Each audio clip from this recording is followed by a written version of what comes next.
I wanted to put up a little post about what it's like to be black. Now, my friend Bobby Sparks, great organist, we were working on a song, and he asked me, saying, "I want you to write what it's like to be black in America." And I said, "Yeah, I'm gonna put it in song, but before I put it in song, I wanted to put it in words because sometimes songs can compress thoughts, and words can express a myriad of emotions. And though I can't speak for all black people because we're not a monolith, I'm not every black man, but I can speak for some of the feelings and emotions we go through, just walking through everyday life. And I'm an American black man. Now, we're all souls and spirits, right? God creates a spirit and he puts it in physical packages of the body. I could have been any man. I could have been a French man. I could have been an Australian man. I could have been a Native American man. But God chose for divine reasons for me to exist in this package for his purpose for a time in the continuum.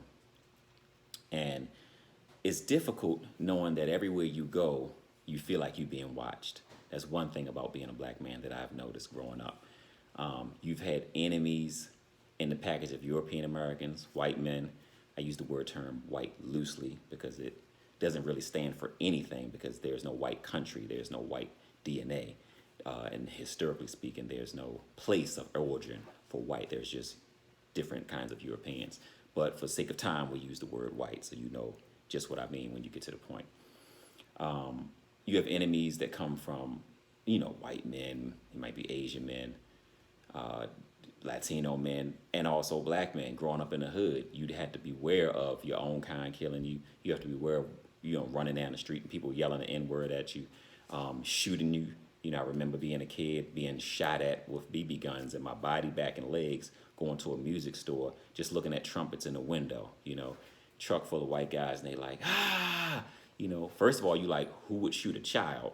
But second of all, who would shoot somebody because they don't look like you, yelling racial epithets. And so growing up, the trauma is not only systemic, but it's generational. It goes through history, like from slavery to now. That's on your back and on your shoulders. And even in situations where you don't experience racism, you expect it.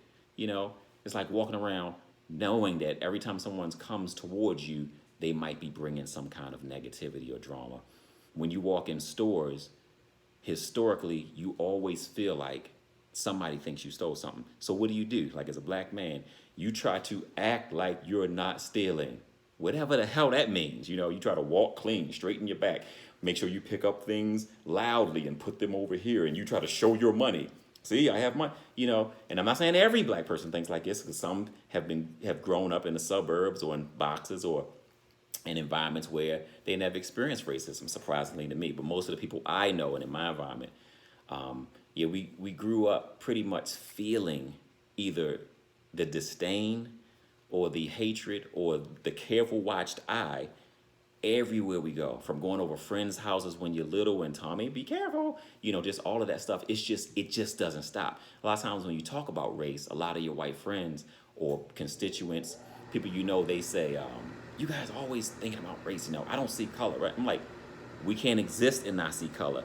We try not to bring it up, and you always remind us. There's always a reminder. If it's not a police killing, if it's not somebody following you around a store, if it's not somebody calling you the N-word, and we're not talking about songs with the N-word, we're talking about real life situations where people are showing hate.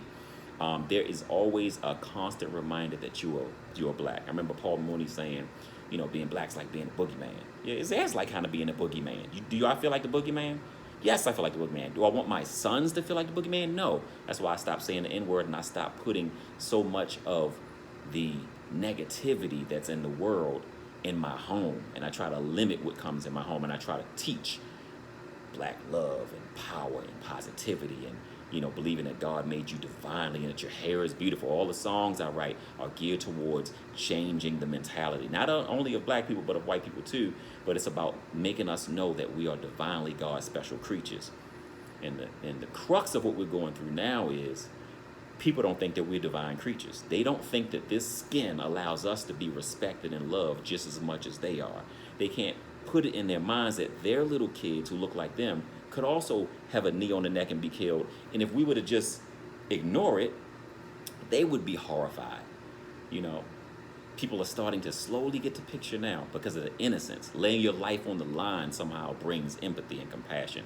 like Christ laid his life down the line, or Martin Luther King, or these different martyrs. They lay their life on the line. You hurt them bad, and then people say, "Oh, that's bad." But even if they didn't lay their life on the line, it would still be bad. Nobody should have to die to prove to you their life is worth living. When I think about taking my sons to the market, and white women coming up to my car window, just give them to me. And I'm like, what do you mean give them to you? It's my son. They think I don't have the authority and autonomy to control my life and take care of my children, which I've been doing just like you've been doing. I couldn't walk up to your window and say, give me your child. You call the police. But just the audacity and the pretentiousness of walking up to me assuming I'm not good enough to handle my own family and take care of my child. That's just a part of the psychology that we have to deal with and put up with. You don't really get to complain about it or whine, bitch and moan. You just got to kind of take it like, okay, you guys just don't understand. I'm human too. I have the same rights as you. And these are just small things. I mean, I could go on. There are millions of things that happen throughout the day, from the hair touching, or the assuming you stole, or assuming you do whatever I see in rap videos, to back in the day, blacks weren't allowed to get in pools. It was illegal to get in the pool if somebody white was in the pool, or you had to cross the street, you had to not look in the eye. All of those cultural attitudes have gone through time. And just because you take it off the law books doesn't mean we don't feel a way about it. It means whites haven't changed, and we haven't changed in terms of the feeling we get from the other side. So when I go to a pool now and I see a bunch of white people, I'm still nervous. Like, is it cool if I get in? Now, you can walk around and act like ain't no big deal, unless you grew up in Hollywood or something, but I'm still nervous, like y'all gonna call the police on me if I put my foot in this pool. To ignore that that's a reality for me will be lying. And I'm a super sincere guy when it comes to feelings. I'm all about feeling and emotion. If I feel a way, that's what it is. And then I try to deal with it, and I try to teach and preach to other people about how they can deal with what we have to go through, and the sensitivity and the compassion towards that. Because I'm human just like you. I got red under this brown skin, blood. I got a heart. I love my children. I love my wife. I love myself. I love God. And I want to live. When I'm driving, and my wife doesn't like me to, don't allow me even jog at night, but when I'm jogging in the daytime, she's like, just be careful. She'll jog with me. And, she's afraid that, if somebody pulls me over, yeah, I'm known in some communities, and I'm sure if something happened to me, yeah, you'll be some celebrities that say, that was my friend, he was a good guy. But I'm just like all the other black guys in the street. They're going to pull me over and do the same things they do to anyone else, and that's why we're trying to change this. That's why it's so important for everybody to be involved in taking whatever actions we have to take to right these wrongs. And the wrongs start in the heart. Evil starts in the heart, and then it comes out of the body, out of the mouth, and out of the actions of people and men. When I'm pulled over, I'm nervous. I don't care if my license is straight. I got my real ID, my tags, everything is always legit. There are no weapons in the car. There are no drugs in the car. We don't do drugs. I don't even believe in drugs. If I get pulled over, I'm still nervous. Like, I got 30 AK-47s in the trunk. I'm like, is this my last day on earth? I might not make it to my next gig. So hands are high. We all talk to our children about what happens if they get pulled over. But you just got to live in this constant fear. It's trauma. I live with it with my family. And before Philando Castile, I used to think, if I got my wife and kids in the car, they sure won't kill me dead, because the baby will protect me. But now I'm like, yo, they shot him in front of his baby, so they'll shoot me in front of my baby. So now I don't have anything that I could show the world. When they asked Obama, show me your license, that was like a slave card to me. Black man got to show his papers, like on a slave plantation, that he's American. He told you American. You can't be a president unless you're American. We all know this. You're not going to ask the other man to show his papers. That's just unfair. And that we live with that unfair bias, and we have to live assuaging white fear. That's what it feels like to be black. You have to make sure they're okay. You walk down the street, you might see a white woman walking out. You might have to cross. You don't have to, but you might cross the other side unknowingly, not to make her fearful or nervous. You might get in the elevator. When I get in elevators, if I'm on tour, I always go to my corner. First of all, I don't want anybody to be over familiar, touch my hair, tell me I'm a rapper. I just don't want to hear it. Just be normal. Act like you saw your cousin Tommy, who looks like you, and what would you say appropriately to him? High, buys, thank yous and pleases. Just be a normal human, bro. I go to my side of the elevator and I get off the elevator hoping no incidents, hoping nobody calls downstairs and say somebody stole, robbed. Because as soon as they come to me and get the room, they're going to assume I'm wrong and you're right. And that's what it feels like. That's part of what it feels like. You walk around with conviction on you before we even get to court about anything. And it can be frustrating. So I try to be, at least me, I try to be as optimistic as possible. I try to speak light. I try to let my energy vibrate, change.